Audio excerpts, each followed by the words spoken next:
Halo teman-teman, selamat datang di channel Ruang Berbagi. Di segmen Ruang Pendapat, perkenalkan saya Ahmad Huli Bisri yang akan menemani kegabutan anfaedah Anda untuk mendiskusikan isu-isu, berita-berita, permasalahan-permasalahan, dan turunan-turunannya secara casual atau asik gitu ya.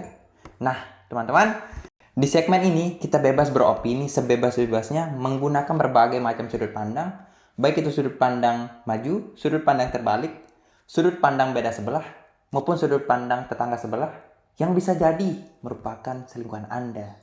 Bisa jadi ya, asik. Baiklah teman-teman, kita akan memulai mendiskusikan berita-berita yang memang lagi hangat. Berita pertama, mengenai siaran langsung prosesi lamaran Atta Halilintar dan Aurel Hermansyah pada tanggal 13 Maret 2021 di salah satu stasiun televisi swasta menuai kritik dari Koalisi Nasional Reformasi Penyiaran atau KNRP. KNRP menyayangkan sikap KPI yang tidak segera menghentikan siaran tersebut. Menurut KNRP, KPI tidak mengindahkan pedoman perilaku penyiaran ayat 11 dan standar program siaran pasal 13 ayat 2 yang mewajibkan lembaga penyiaran untuk memperhatikan manfaat siaran bagi masyarakat secara luas. Menurut KNRP, masyarakat berhak mendapat tayangan yang lebih berkualitas. Memang ya teman-teman, apapun yang Anda lakukan di Indonesia pasti akan menuai kritik. Apalagi prosesi lamaran yang dilakukan di salah satu stasiun televisi yang ditonton oleh banyak sekali masyarakat Indonesia. Pasti akan menuai kritik dari berbagai macam belah pihak. Salah satunya KNRP dan beberapa netizen lainnya. Poin dari kritik KNRP adalah ketika siaran yang dilakukan oleh salah satu stasiun televisi tidak memberikan manfaat kepada masyarakat atau kurang berkualitas. Nah, jika demikian, sebenarnya masih banyak nih siaran-siaran atau sinetron yang anfaedah, benar-benar anfaedah. Contohnya seperti Azab. Azab dengan berbagai macam judul yang sungguh tidak masuk akal tetap ditayangkan, membodohkan masyarakat. Selanjutnya, berita-berita mengenai selebriti lain ketika Rafathar sedang ulang tahun, diberitakan banyak sekali. Tapi ya let it flow aja gitu. Nah, jadi teman-teman, apapun yang kita lakukan di Indonesia pasti akan menuai kritik. Jadi menurut Atta Halilintar, dia berkomentar di salah satu di salah satu berita bilang bahwa ya tidak apa-apa, yang penting kita yang bahagia gitu. Nah, poinnya kayak gitu sih. Apapun yang Anda lakukan saja gitu ya. Tapi ya stasiun televisi harus menayangkan yang memang yang berkualitas dan mendidik. Jangan yang membodohkan masyarakat gitu ya. Lanjut ke berita kedua. Netizen membanjiri kolom komentar di setiap akun media sosial Yonglek.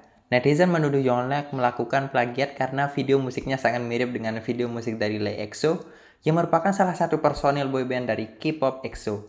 Hal ini menarik perhatian dari media lokal Korea yaitu Koreabo yang kemudian mengulas persamaan musik video Raja Terakhir dengan musik video Lailit. Menurutnya, hal yang paling mirip yaitu ketika adegan keluar naga. Nah, ini merupakan berita yang sedang hangat belakangan ini teman-teman. Ketika Yonglek merilis musik videonya yang judulnya Raja Terakhir, banyak sekali netizen yang membanjiri kolom komentar yang menghujat bahwa Yonglek melakukan plagiat dengan meniru musik video dari Lailit atau Lee EXO gitu ya. Sebenarnya plagiat memang suatu hal yang haram untuk dilakukan teman-teman. Namun yang saya kritik di sini bahwa kenapa netizen malah mengkritik pribadi dari Yonglek gitu. Banyak mengkritik anaknya seperti, kamu mempunyai anak haram, anakmu anak haram dan sebagainya macamnya. Nah, itu yang membuat Yonglek marah. Kalau memang mengkritik karyanya yang merupakan plagiat, ya kritik aja. Memang kalau itu plagiat ya emang plagiat gitu loh. Karena memang sangat mirip dengan Lailit dan wajar untuk kritik. Akan tetapi jangan kita kritik personalnya gitu. Tapi kritiklah karyanya. Nah, itu ya. Nice. Selanjutnya berita ketiga, isu mengenai presiden dan wakil presiden bisa menjabat selama 3 periode kembali mencuat akhir-akhir ini. Namun, sumber dari wacana tersebut tidak ada kejelasan. Ketua DPP Partai Persatuan Pembangunan, yaitu Ahmad Baidowi, tidak ada diskursus khusus mengenai wacana tersebut, katanya. Sumbernya tidak jelas, bahkan Presiden Jokowi menegaskan sendiri menolak untuk menjabat 3 periode.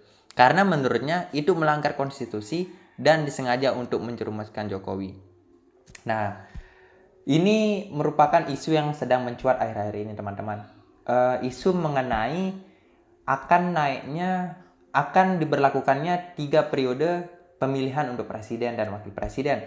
Padahal sudah jelas nih di Undang-Undang Dasar pasal 7 menjelaskan bahwa presiden itu hanya bisa dipilih 2 kali saja gitu, tidak berhak untuk mengikuti pemilihan untuk yang ketiga kalinya jika sudah menjadi presiden nih. Namun jika akan membuat menjadi 3 periode, otomatis demokrasi kita tidak sehat dong. Demokrasi kita tidak sesuai konstitusi. Sedangkan konstitusi dibuat agar mengamankan demokrasi kita gitu teman-teman. Agar tidak terulang lagi seperti zaman Orde Baru ketika pemerintah terlalu otoriter dalam memimpin gitu ya.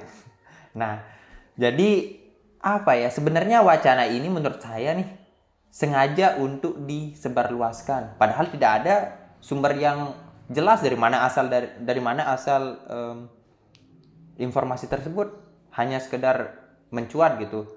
Dan Amin Rais mengangkat isu tersebut. Nah, Amin Rais harus bertanggung jawab nih karena Anda yang duluan mengangkat isu tersebut. Padahal tidak ada kejelasan dan Jokowi aja sudah bilang tidak ingin 3 periode dan mungkin ada orang yang sengaja untuk menjerumuskan dia gitu.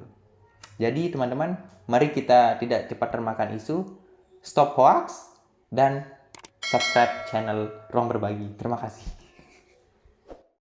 Asik.